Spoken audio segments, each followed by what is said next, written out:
You're cold? Yes. You've been in here before you ran the heater? I was usually the doors being open and the food coming through. I thought, I better dress a little bit. Yeah. Need some rainbow flip flops back.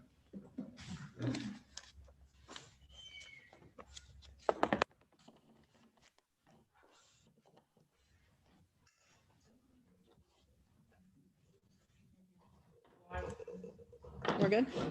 I want to welcome everybody to the Board of Aldermen special meeting and call us to order. First item on the agenda would be an approval of the agenda. Make a motion to approve the agenda as presented. Do I have a second? Second. All in favor? Aye. Okay. Then the next item on the agenda would be for us to go into closed session. To consult with the town attorney regarding legal issues related to the potential PBA. Okay. Okay, so do we want to go into the room over here?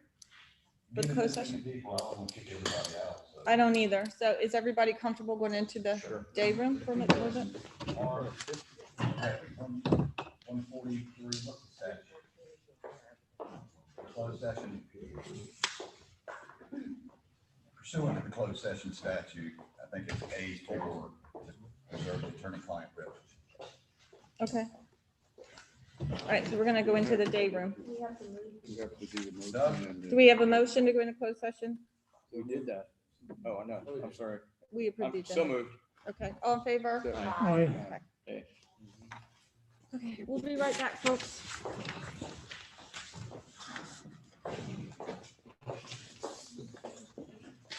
Don't forget to take those headphones off.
So I don't typically get this right when it's in the middle of in the meeting, but do I need a motion to go back into open session? You said we're back in. So We're moved. just back, okay. We're back in open session. No action was taken in closed session. No action was taken in closed session. So it's public comment time? Yes, ma'am. We have 4 people who signed up. All right. Sorry for everybody here. First on the list is Mr. Steve Kozlowski. As for the project, I don't see really too many people opposed to it. So my question is, how is it being paid for? Specifically because the municipal board talked about building a municipal service district, phase 5 where the project is. Mhm. And just looking at that matrix, those of us in phase 5, we're looking at a 25 to 75% tax increase.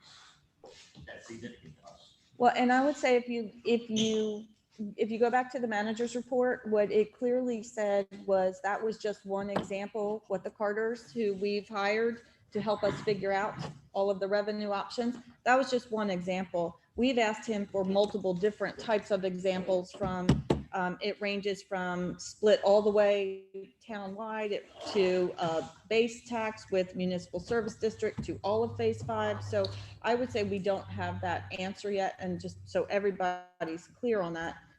But we are looking at different ways, and we do understand. The purpose of today's meeting is to do one thing, and that is to act on the PPA for the project, either to approve it or to disapprove it. Right. We're still working on the financing. He's still working on the financing for us, and it's going to be a while before we know how we're going to do this. Just want to make sure. Okay. But we thank you and Let me just add understand. one thing, because I think it's a very good point, because as you know, when you look at the town's revenues over the last 5 or 6 years, it's averaged about $7 million a year, and this project is $3 million a year by itself. So it's a very good point to bring up. Next, Mr. Joseph Volenthal. Perfect. I'm at 457 Ocean Drive in Ocean City. And I will say, from my part, speaking on behalf of the Ocean City citizens and residents, if the vote really is going to occur today, we're definitely in favor of voting for the project. Thank you. Thank you, sir. Next, Ms. Gay Jenkins. Mr. Gay Jenkins. I wanted to ask about the paid parking. What, is that been voted on, or is that, I see the sign flashing, is that just being discussed at this point? And where we are right now is we've given staff direction to be talking to different paid parking vendors to help us implement it. But it is definitely part of our revenue plan to be able to pay for beach nourishment up and down the coastline. I would say what we haven't done yet is selected the final vendor, and we haven't come up with a rollout plan. But the board has spoken that they are in favor of paid parking in our parking lots. The Onslow County parking lots, that there are a few in town, they would remain free parking. Onslow County does not want theirs to be paid parking. Because we're just looking at for our beach, is that, We're looking at additional revenues to help us with our beach nourishment projects up and down the whole shoreline. Yeah. What we raise in parking fees is what we don't have to collect in taxes for a multi-million-dollar beach project. And the other thing that really concerned us this year, just so everybody's aware too, was the parking situation we had in the springtime. It was just bad. They were everywhere. It was not safe. So we also wanted to get our arms around that too. And as I understand it, we're not the only Topsail Island town that's investigating No, we are paid not. parking. So Right. it's not like we're going to be the only ones. We'll probably be first. I'm for, revenues for our town.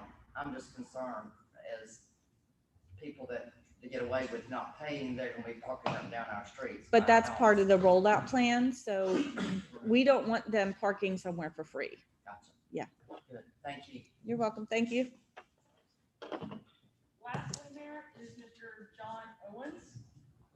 Yeah, so we have to have this dune project. So what are some of the options on the table to be able to fund it?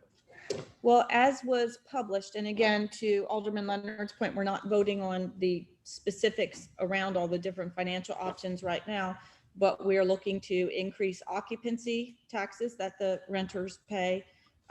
We're looking to increase, we're gonna have to increase property taxes in some form or fashion. We're also looking at paid parking. There's been other ideas that have come my way that we've talked about over time. Municipal service district. I'm sorry, municipal service district, I meant that with the taxes. People have asked, can we do a privilege fee for the rental houses and those types of things? So they've all come in and we will explore all of those options. We've actually talked about that previously as a board. So we're looking at everything right now. There's nothing I would say that's off the table, but those are the areas where we're focused on. Good. I would suggest we look at all, because it has to be done. So there's Mhm. many different options. to be And- created. Right, but as Alderman Grant said, our current budget is 7 million, so to come up with That's another total 3, revenues it's, for the town is 7 million. Yeah, And this project is 3 million a year. right, So that's a 40% increase in revenues. right. And so believe me, we're gonna look at every possible way to, Yeah. you know, and Understand, also yeah. to balance it between what people have in property taxes, but also understand things like the occupancy tax are frankly out of our control. That's something that has to be, now, we did get Onslow County to agree to support us if we go to raise that, which is kind of what our function was. They weren't gonna get, we only get half the taxes. As opposed to Surf City gets all of it, we only get half. I All right, understand. and so, but when you look at the budget, and like I said, I just went back and looked at the numbers, you can look at the audits, there's like 6 years of audits posted. You know, and, you know, frankly, that was my biggest concern in this thing, how you can take a $7 million revenue town and come up with $3 million more. You know, easy math is 40% increase in revenues is a pretty substantial increase in revenues. and I just Yeah, want to. which we gotta find. Right, Well- and so I just want to bring us back. So what we've been doing for the last few months is investigating all of these different revenue options. So the decision we have in front of us today as a board is, are we comfortable moving forward with those options in some form or fashion to be able to raise the $3 million a year and support the project? But, you know, let's just be honest here. It's the elephant in the room. We've gotten all these emails from people telling us how it's not that much money. And in the grand scheme of things, we've gotten emails and stuff, you know, from people that talk about, like you said, being creative, finding sources of funding. And we've looked at a lot of these sources of funding, and a lot of them are like the mayor said, truly out of our control, like raising the occupancy taxes is truly out of our control. We would have to take it to Raleigh, which we will. But at some point, the hotel and lodging lobby will come back and say no. I think there's maybe 1 or 2 instances in the state where occupancy taxes were successfully raised. And one of those I know was in Charlotte to build a motor speedway. So at the end of the day, I think that if we're all being honest in here and we're all being honest with ourselves, there's going to be a cost to the taxpayer to perform this project. Mhm. Okay, so you heard me say it, and I'll stick by it. We're going to have to pay for this as taxpayers. So let's not walk out of here thinking we're not, as creative as we may try to be. Right. Okay? I agree, no, the alternative is I mean, not.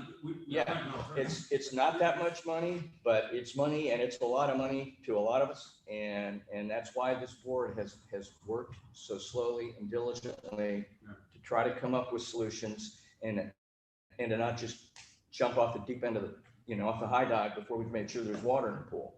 And understand, you know, I've only been on the board for a few months.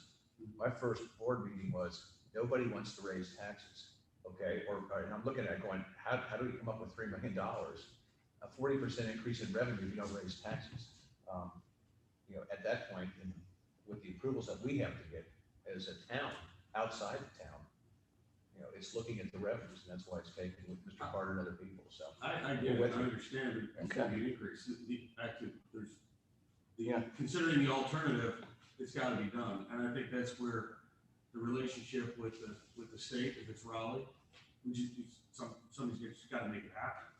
And that's what, I mean, that's why we've been taking so long to come up with this decision today. Yes, sir. We've been working methodically, not slowly. Okay. No, my point. and- Deliberately. So what I have said And we to, brought in the Carters, I agree. premier financial consultants in the state, so. But what I've said to folks that have called me directly to is, and this is what I tell everybody all the time, it takes literally less than 30 seconds to just say no to something. The reason that we're still talking about it and discussing it is because we as a board are trying to figure out how to accomplish it. So, Yeah, I appreciate that. And understand, there is no one sitting up at these tables that doesn't want to do this.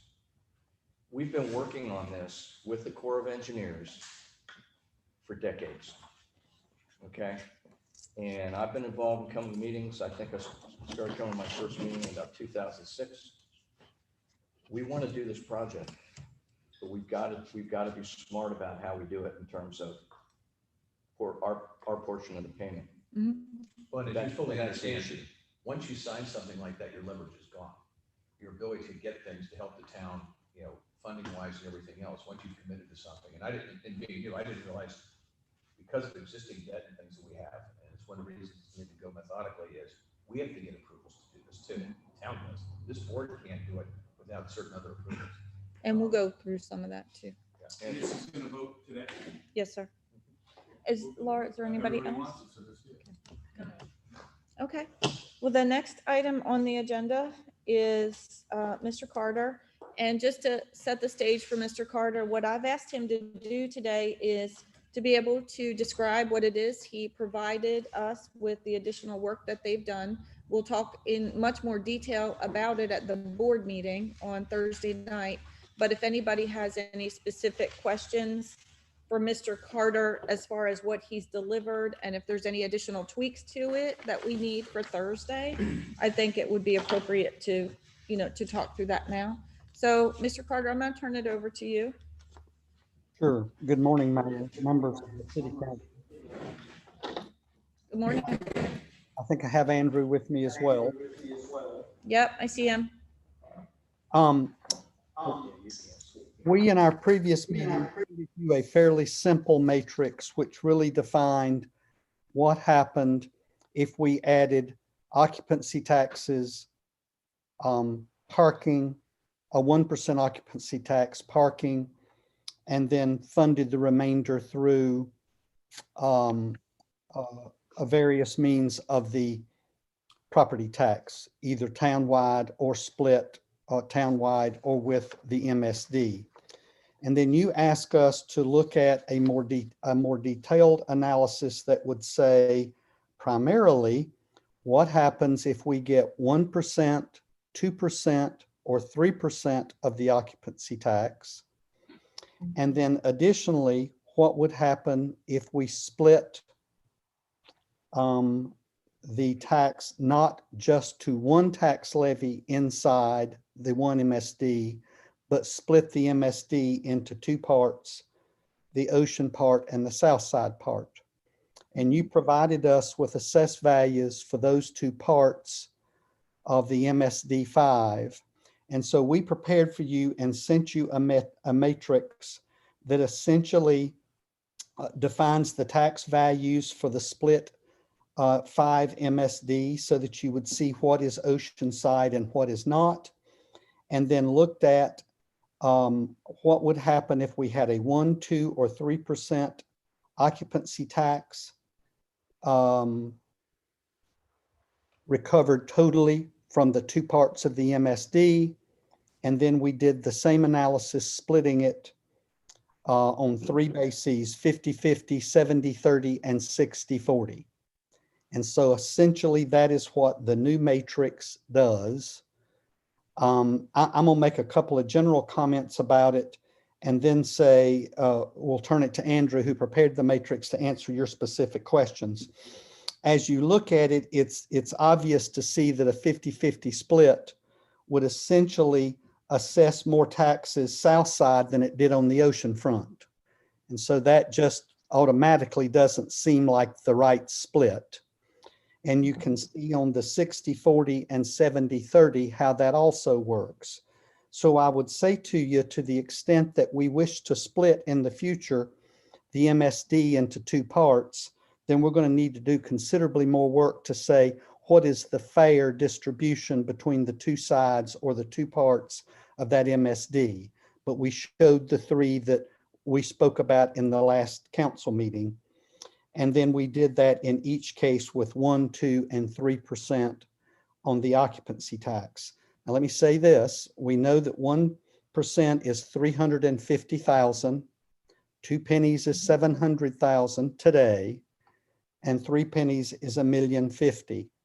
We also know some general factors that townwide a penny produces $100,000. We know that in the entire MSD5, a penny produces is worth 41,000. Well, 1 cent is 42,200, and then we showed you the two splits between the two sides.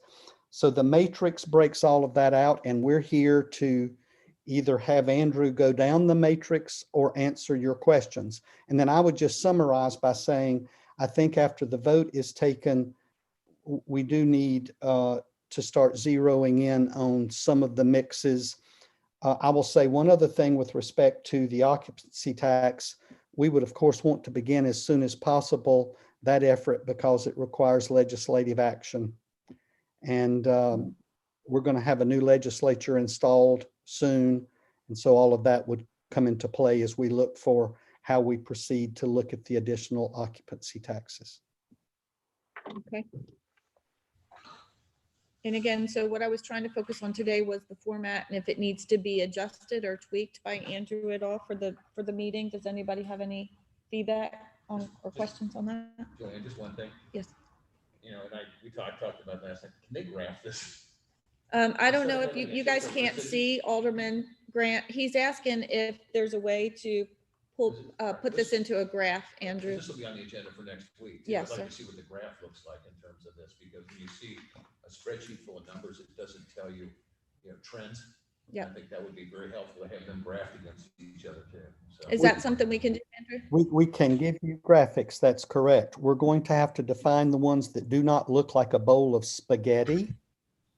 And those that Okay. give you, so we're experimenting with both line and bar graphs and a lot of other things. But yes, we'll look at a way to graphically do this. Because eventually we're going to put that on the website for people Yes. to look at it. So I think if I'm looking at just a whole sheet, an Excel spreadsheet full of numbers, it's not going to mean anything to me. If I can see one, how it hits me or how those move up and down, I think that would be helpful. Okay. And go ahead, Alderman Benson. I would like to see you add a line, which is what I was trying to explain in our last meeting, but I didn't explain it clearly. When you have the split, the roads that have the split town-wide, make that split 40 for the MSD and 60 for town-wide, rather than 50-50. Isn't that down at the bottom? No, That's the opposite. all the, Oh, I every see. time I see the split, it's 50-50. I see what you're saying. Go the other direction. But, and again, that's fine, but I thought that, did Mr. Carter say he's never seen it less than 50%? Last time, that's fine, Mike. I mean, I think you look at the trends and just see what it looks like. And the reason I'm saying that is because the MSD for phase 5 is 40% of the town tax value. That's where I'm coming up with that 40-60. So add one more line that basically has the MSD at 40 and the town at 60 is what you're asking. Right. Right. That's fine. That okay? Doug and Andrew, you guys understand that direction? Yep. Yeah, it will technically add 9 more scenarios to the A through R because we'll have to do it with each one of the percentage of occupancy taxes. But yes, we'll definitely add that. Okay. Thank you, sir. Folks, let me say this to you too. Graphed or line charted or by whatever method, ultimately we need to decide on what the revenues are going to be before we have property taxes, and then play actively with or look at active methods to split the property tax portion. So for purposes of this graphic, we assumed that we had both parking and expansion of revenues through expansion of occupancy tax.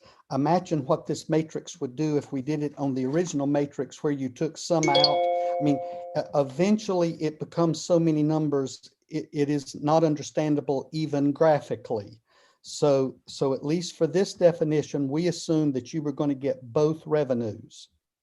Ultimately, Yes, sir. we're going to want to explore what happens if we don't. Well, Yeah, Yes, we, sir.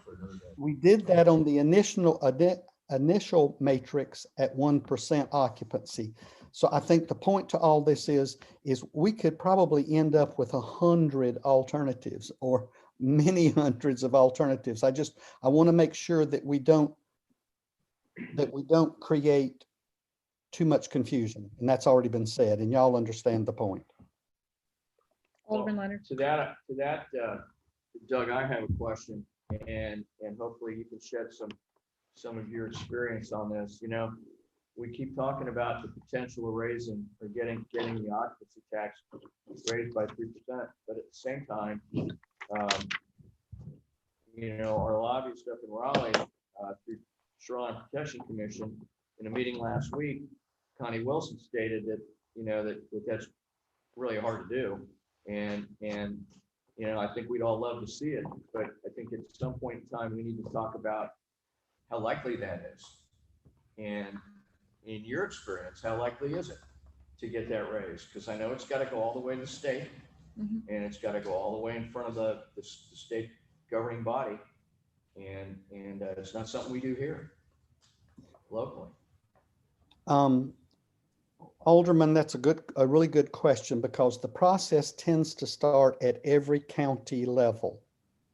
Because even when towns have their own levy, which is somewhat common, more common on the beach side or in the mountains than it would be in the central part of the state. So when you do that, you have your county entity that you deal with and talk with, and y'all have already had a letter which has been referred to earlier. And then you have your local delegation.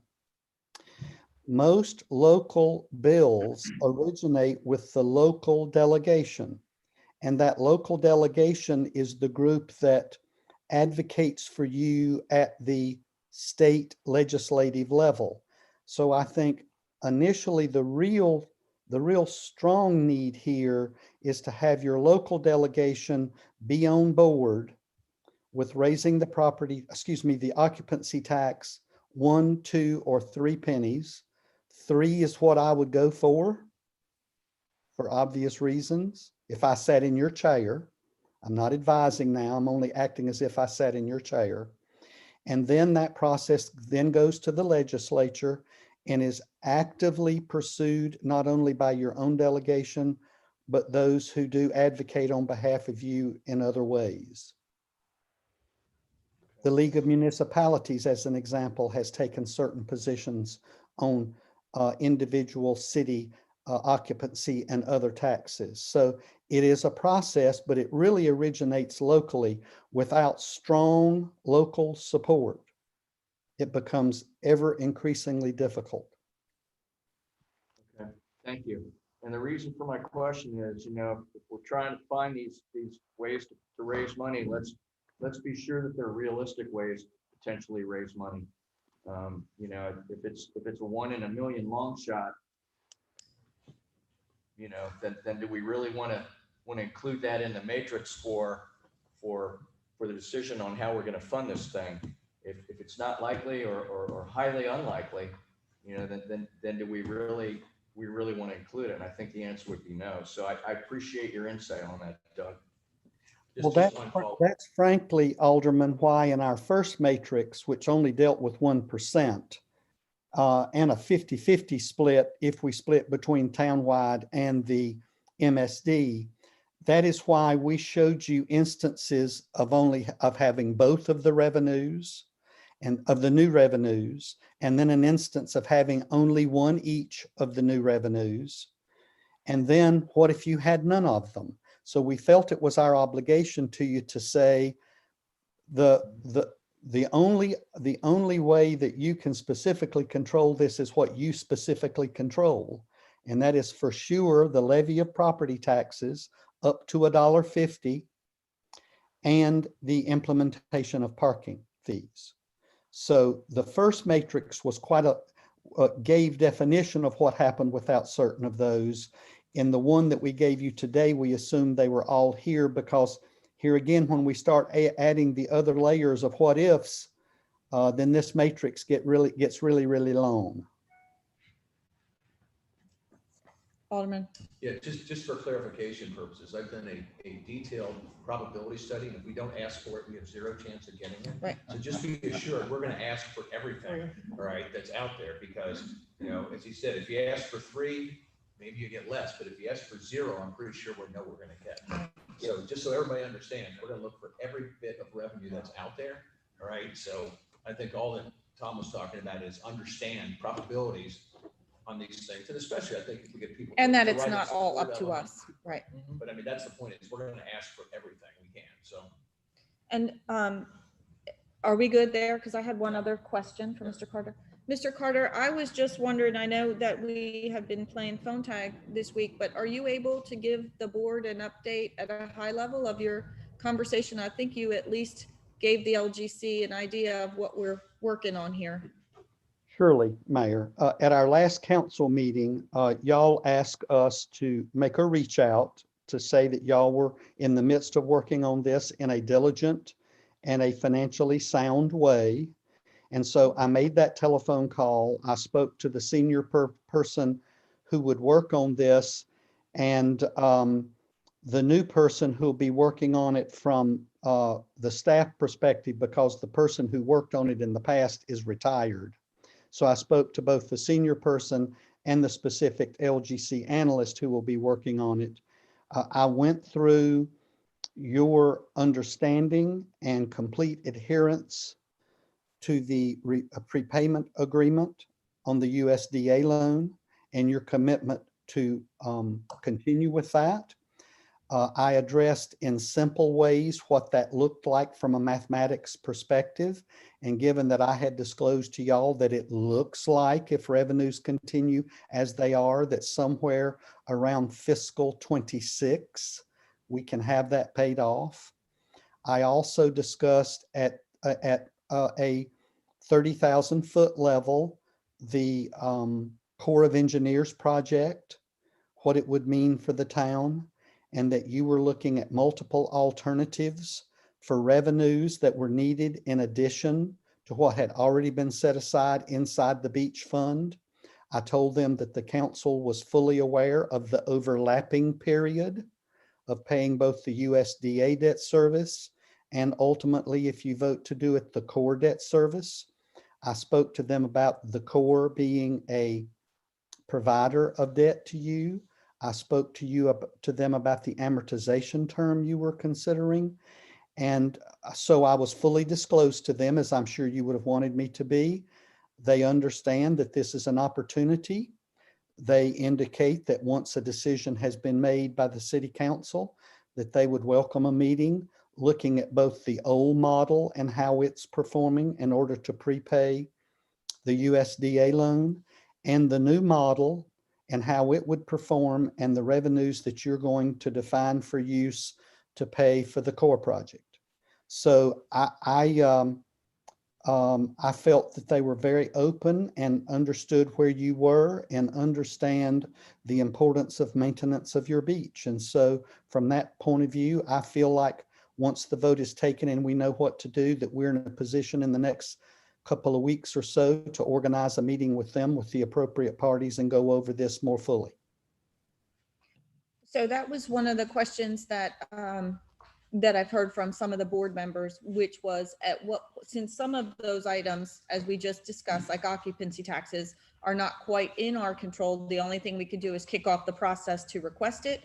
So at what point do we go and meet in person with the LGC? And so are you saying we'll have within the next few weeks, let's get together with them and talk in detail about whatever plan we feel is sound to move forward with, and then follow up again once we find out if we got 3% or 1% or, so could you explain that process a little bit for me? Oh, absolutely.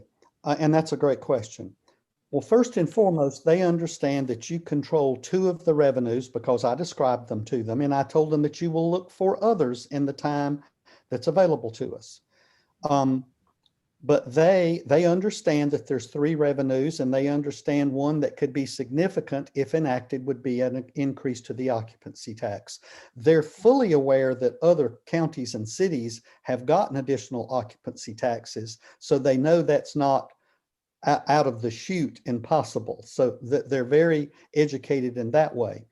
But they also inquired as to whether or not the town council had been informed of what would be the impacts if none of the new revenues came into place, and that the only source that you control specifically now, the property tax, if it had been defined to the town, what that impact would be. And I said, absolutely. They've been shown a matrix. We'll provide that matrix to you. They fully understand what happens either townwide, if it's only property taxes, only MSD wide, or a combination of MSD and townwide. And so I think the first meeting, Mayor, will say, here are our alternatives to pay for this overlapping cost for the new project. We're going to proceed to work towards obtaining the statutory authority to levy the additional 3%. We're going to make some judgments as we adopt our budget, because I'm going to heavily encourage you to go ahead and do some levy in this current year so we can start building some fund balances to help us as we move forward with this project. We'll do better to have some money in the bank, because as you know, we're using all our beach fund money to pay off USDA money. So absolutely, we will show them first what are the alternatives so that they are fully convinced that you guys, before you took a vote, understood the best and worst cases, for lack of a better term. And then, of course, once you get the new revenues and constitute your final financial plan, we would go back to them again. Did that Thank you, sir. answer your question without too much language? No, that was great. It answered my question. Does the board have any questions on that process? I do. Okay, well, can we start with Sure. Alderman Go Peters? ahead, Jim. Has Onslow County basically agreed for us to raise occupancy taxes? They said that that should be our next step, because they're not willing to give us the full 6%. And they said that we should look towards increasing our occupancy taxes if we need additional funds for the beach. And that they would support that. They would support And that. that they will They will support support that. that. Yeah. Okay. Dick, if you remember, we sent the letter, Joanne sent the letter to them because we needed to flush them out. We didn't believe that they would give us the other 3%, but they have to agree for us to go forward. And so by asking them for that, and they came back and said they would support us going other places, that was the intent of Joanne's letter from us, is to say, okay, now that you supported us, now we can go forward and ask on our own. And that's the local delegation to some degree that Doug was talking about earlier. Yeah.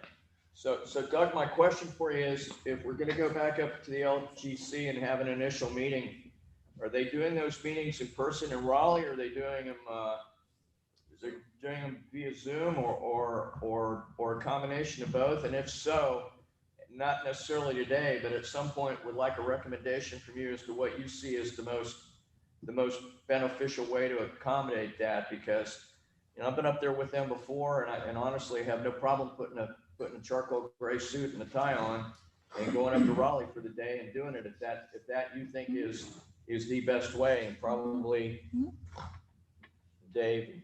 Yep. But you know what they're doing right now for meetings? Mr. Alderman, at this point, they are all virtual meetings, including the local government commission meeting. My anticipation, given where we are, at least in my last conversation with the secretary of the commission a couple of days ago, my great anticipation is for a number of weeks and months, they will remain on a virtual basis. We wouldn't do it simply by telephone. We would do it like we are now. And so I would say from your side, 3 to 4 people as chosen by you guys together with ourselves, and they'll bring to the table a couple of people as well. Okay. Sounds good. Thank you, sir. Okay.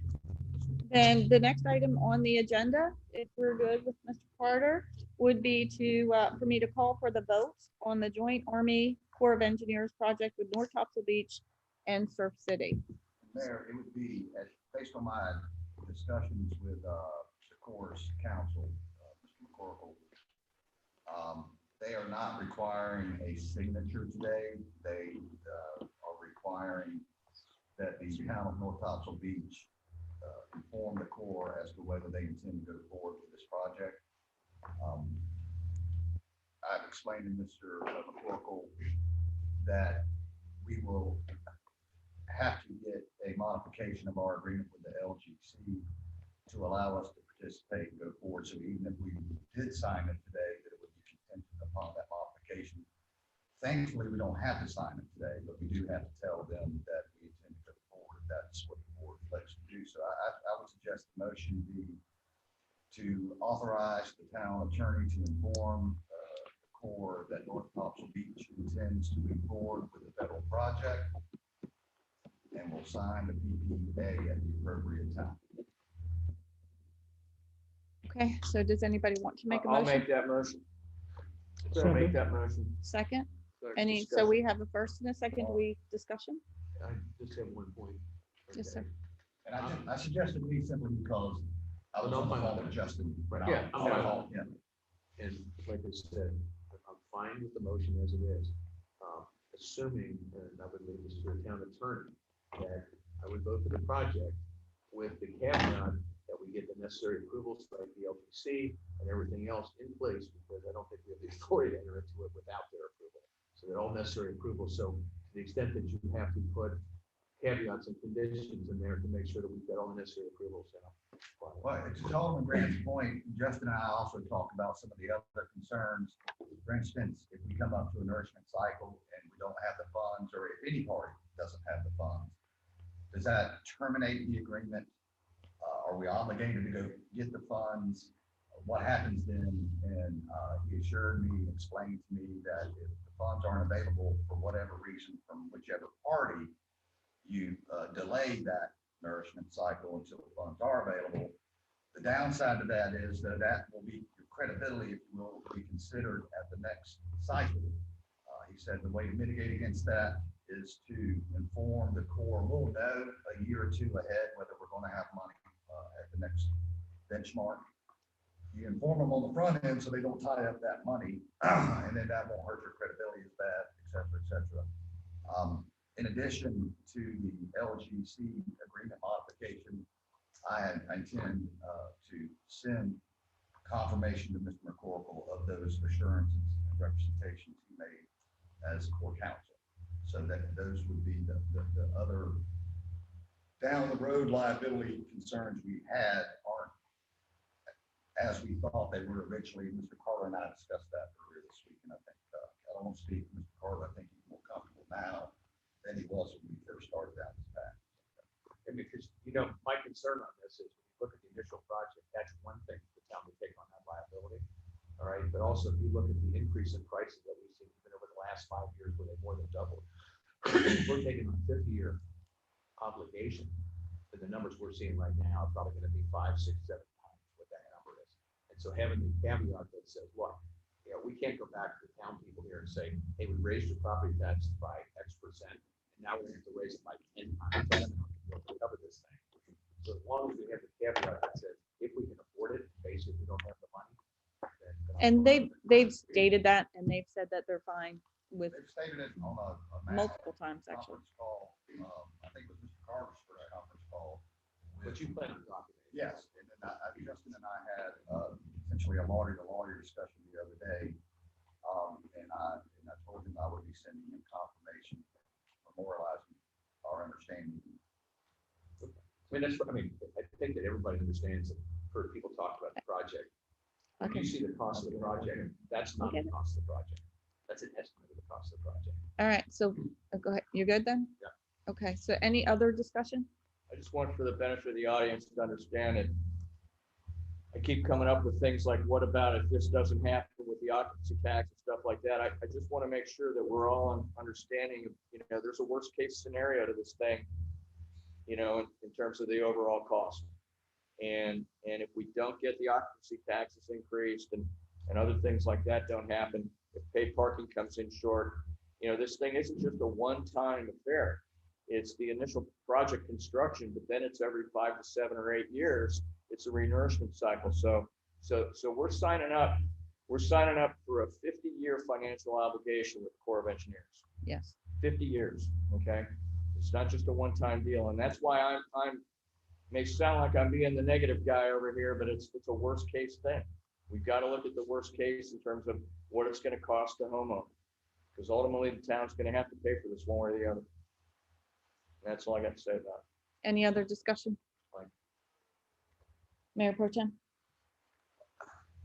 I agree to a certain extent with my colleagues, but I think you have to look at the great advantage of this federal project in that we will be getting over $90 million worth of sand for the initial construction of the project, just for Topsail Beach, North Topsail, not for Surf City, just North Topsail. $90 million worth of sand for an outlay of an estimated 16 million, and it could be less than 16 million that we're basing our discussions on, because we are filling that beach template with the FEMA Hurricane Florence recovery reimbursement in the next year or so. So, it's in that respect, it's a bargain for the town. We just have to figure out the right way to finance it that's in the best interest of our citizens and property owners. And I would just add to that, if anybody hasn't visited Topsail Beach recently and taken a look at the project that they had just completed, where they put sand on the beach from their inlet. We did that when we had the congressman here on our tour, and it's just really impressive. So for us to not embrace the opportunity to have just beaches, which is why everybody comes here to start with, and hopefully be able to move that up our whole shoreline, not just one phase of it. I mean, that's really what we're trying to accomplish. So I think at this point, if there's no additional discussion, clerk, could you call for the vote? Mayor Pro Tem Vincent, Aye. Alderman Meyer. Aye. Alderman Peters, Aye. Alderman Leonard. Aye. Alderman Grant. Aye. So the motion passes. I'll inform the Corps accordingly, ma'am. Okay. All right. Anybody like to make a motion to adjourn the meeting? So moved. All in favor? Aye. Aye.